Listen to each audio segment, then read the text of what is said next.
Hello বন্ধুরা, আজকের এই ভিডিওটিতে দেখানো হবে কিভাবে একটি প্রফেশনাল ফটো ব্লার করবেন। কোনো দামি মোবাইল ছাড়া, কোনো অ্যাপস নামানো ছাড়া, সব কিছু বাদ দিয়ে শুধু আপনাদের মোবাইলে থাকা গ্যালারি দিয়ে আপনারা শুরু করতে পারেন ব্লার একটি ফটো এডিটিং। সো শুরু করা যাক আজকের ভিডিওটি। সো এখন সরাসরি যেতে হবে মোবাইলে থাকা ফটোজ নামের সফটওয়্যারটিতে। গ্যালারিতে আসার পর পছন্দ অনুযায়ী একটি পিক নিতে হবে। তো আমি আমার পছন্দ অনুযায়ী একটি পিক নিলাম। তো আমি এই পিক দিয়ে উদাহরণস্বরূপ আপনাদেরকে দেখিয়ে দিব।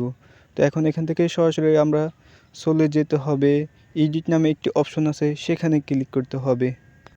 এডিট অপশনে ক্লিক করার পর এবার আপনাদের মাঝে কয়েকটি অপশন শো করবে, তার মধ্যে ক্রপ নামে একটি অপশন আছে সেখানে ক্লিক করতে হবে।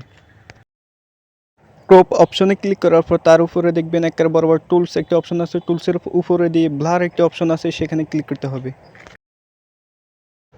তো বন্ধুরা ফাইনালি দেখতে পাচ্ছেন আমার পিকটি কীভাবে ব্লার হয়ে গেল, কি একটা সুন্দর একটি ফটো হয়ে গেল। এভাবে আপনারা খুব সহজে ব্লার করে নিতে পারবেন। এখান থেকে ব্লারের আছে, আপনারা ইচ্ছা করলে এখান থেকে পার্সেন্টেজ কমিয়ে দিতে পারেন, বাড়িয়ে দিতে পারেন। তাহলে যে ইচ্ছা পরিমাণে প্রয়োজন সেই ইচ্ছা পরিমাণে এখান থেকে দিতে পারবেন। তো বন্ধুরা, তো পছন্দ অনুযায়ী এডিট করার পর এবার সেভ কপি নামে একটি অপশন আছে সেখানে ক্লিক করলে ফটোটি সেভ হয়ে যাবে।